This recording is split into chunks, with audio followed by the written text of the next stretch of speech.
Hi, friends. This is your pal Scott Garibay, and today we're going to talk about Dungeons and Dragons in a Castle and something that Dungeons and Dragons in a Castle created that is truly incredible. Guess what?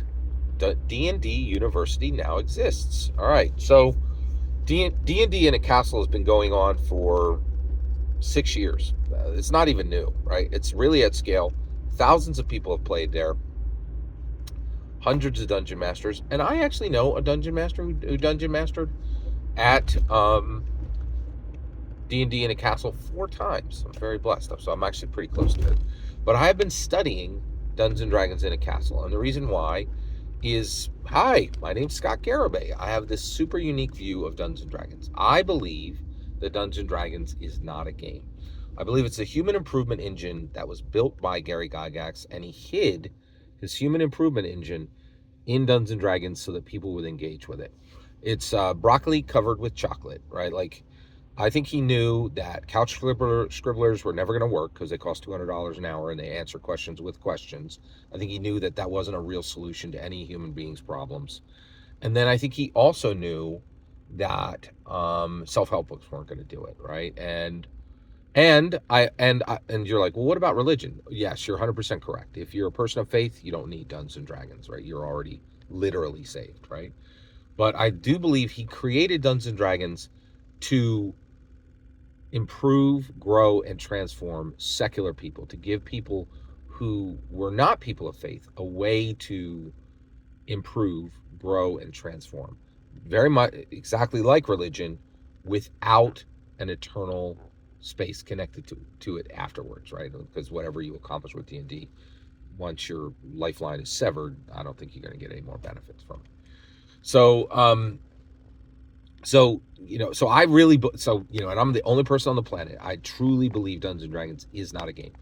And so I'm always looking for evidence that this is the case, right? Because things that happen on Dungeons and Dragons have never happened on any game ever. One, like within 50 years, 2 groups have come to literally destroy forever and literally burn to the ground Dungeons and Dragons. They did it in 1983 and they did it in 2023. 2 different groups who burned books, right? That's astonishing. And what's even more, what you want to hear what's even more astonishing?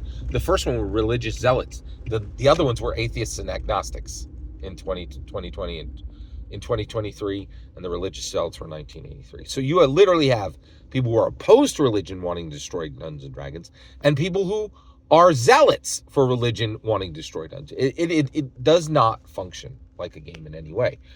And I believe that D&D in a castle is the same thing. There's no Settlers of Catan in a castle. It just doesn't exist, right? But Dungeons and Dragons is so powerful that it's been able to sustain Dungeons and Dragons in a castle for 6 years. Now, okay, what is Dungeons and Dragons in a castle? Okay, I'm going to give you my humble opinion on what it is. You are a wealthy person and you pay $5,000 to play D&D for 3 days with a very good dungeon master. That's what I think it is, okay? Now, if you're going and you're spending $5,000 for every person you bring, and many of these people are bringing multiple people. I've seen people bring their children, bring their grandchildren, bring their girlfriend, bring their boyfriend, bring spouses.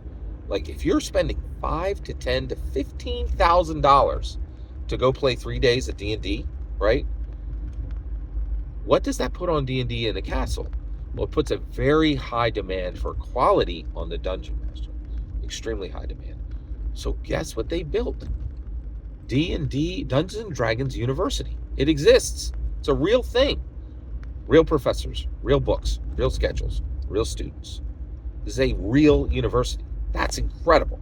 That is absolutely incredible. And again, this doesn't exist anywhere else, right? There is no brass university, right? There is no,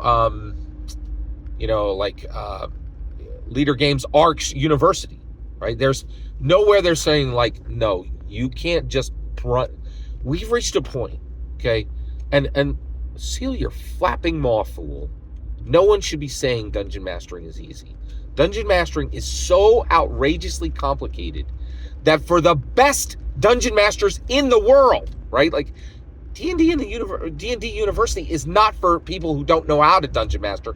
It's for people who are already among the top 100 Dungeon Masters in the world, right? And so D&D and Castle is like, if you are one of the best Dungeon Masters in the world, you need to go to a university. Dungeons and Dragons does not function at the level of anything else, right? And wait a second, Scott, you pretty wound up there, right? Yes. And the reason why is I'm so sick to death of people pretending that this OSR and indie junk is the same quality. It's not, right?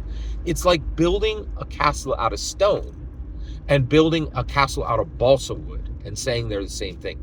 They are not. One will be destroyed by a single match. One couldn't be destroyed by a missile, right? Like they're not the same thing, right?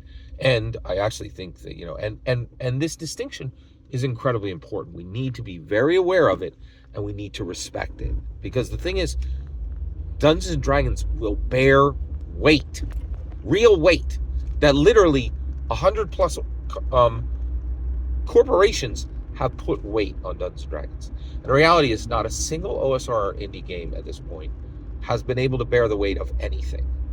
Maybe Pathfinder. It has a video game and again, it can only bear weight for things that Dungeons and Dragons has already bushwhacked the paths for, right? And they're just walking down the same path, right? Just copying, right? And that's the other thing, is I'm just so galled with this idea that people are saying their game is equal or better to Dungeons and Dragons, and that Dungeons and Dragons is junk, when the entire OSR and indie industries have accomplished literally nothing that Dungeons and Dragons didn't accomplish first.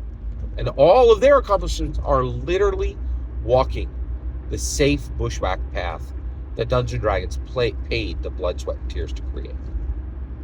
Unbelievable.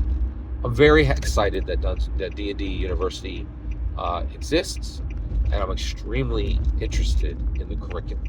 Every single, what is the curriculum? Whatever they pull over from Strixhaven. Every single word you just heard in this video is my humble opinion. Nothing more and not a thing less. The important part is when I get to hear your humble opinion. When you get in the comments and send your traffic, please consider liking and subscribing, and have a fetch millennium.